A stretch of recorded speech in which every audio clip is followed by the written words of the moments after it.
Assalamualaikum warahmatullahi wabarakatuh.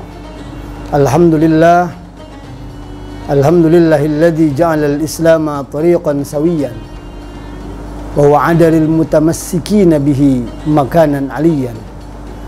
Allahumma salli wa sallim wa barik ala sayyidina Muhammad, kana sadiqal wa'di wa kana rasulan wa nabiyyan, wa ala alihi wa ashabihi alladhina yuhsinuna islamahum walam yaf'alu syai'an fariyan.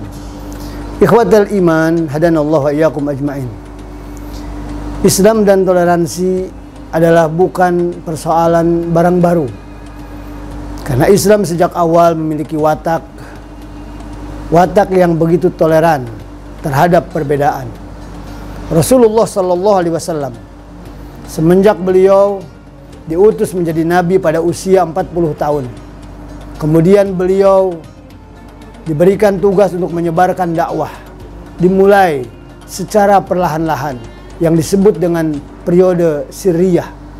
Dari mulai mengajak keluarga, kerabat, perkawanan, baru kemudian dakwah dilakukan terbuka. 13 tahun di Makkah. Sejarah telah mencatat bahwa semua tahapan dakwah itu dilalui dengan penuh perdamaian. Bahkan kalau boleh bicara jujur, bahkan Rasul sendiri yang menjadi korban, dari mulai korban bulian sampai ancaman pembunuhan. Kemudian ketika beliau ke Madinah, yang beliau lakukan setelah mempersatukan kaum Muhajirin dan Ansor, beliau membuat dustur, dan di sana adalah juga mengakomodir kepentingan kemajemukan keyakinan. Kalau ada agama lain pada saat itu kemudian dipungut yang disebut jizyah, semacam pajak, dan itu adalah jaminan akan persamaan dan perdamaian yang terjadi pada saat itu. Lalu toleransi ini pun juga bergerak, kemudian diwariskan kepada para sahabat. Lihat seluruh wilayah-wilayah ekspansi yang terjadi pada masa sahabat sampai sekarang adalah menjadi bangsa yang majemuk. Maka Rasulullah sallallahu alaihi wasallam bersabda, "Ahabbuddin ilallah al-hanifiyatu as-samhah," rawahul Bukhari. Bahwa agama yang paling dicintai Allah sesungguhnya adalah pertama memiliki ciri hanif. Hanif itu lurus. Yahudi dan Nasrani pada saat itu bukan kaum yang lurus, karena merasa atau mereka adalah kaum yang sektarian, merasa benar sendiri.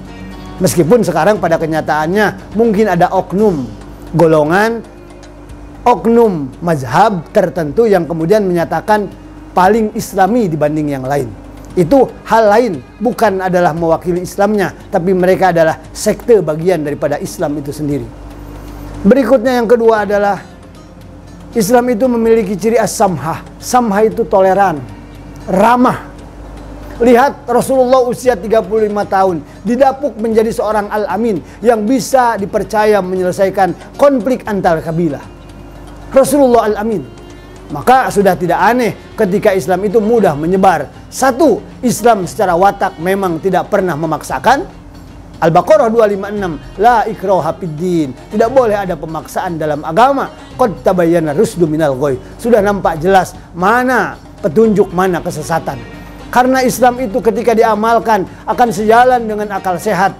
Maka ketika orang berislam, sesungguhnya orang itu kembali pada fitrah. Konon dalam tafsir Jalalain, ayat ini turun adalah ketika salah satu keluarga Ansor memaksa anaknya supaya masuk Islam. Padahal Islam menghendaki bahwa seorang memilih Islam itu dengan kerelaan.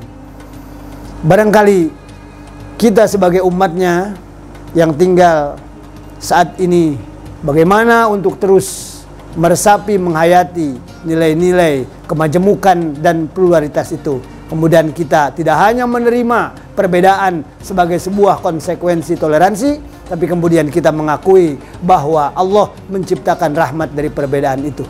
Toleransi sebagai sebuah ajang untuk menarik kebaikan di antara kita untuk kebaikan bangsa, negara, terutama agama sebagai rahmatan lil alamin. Hadanallahu iyyakum. Assalamualaikum warahmatullahi wabarakatuh.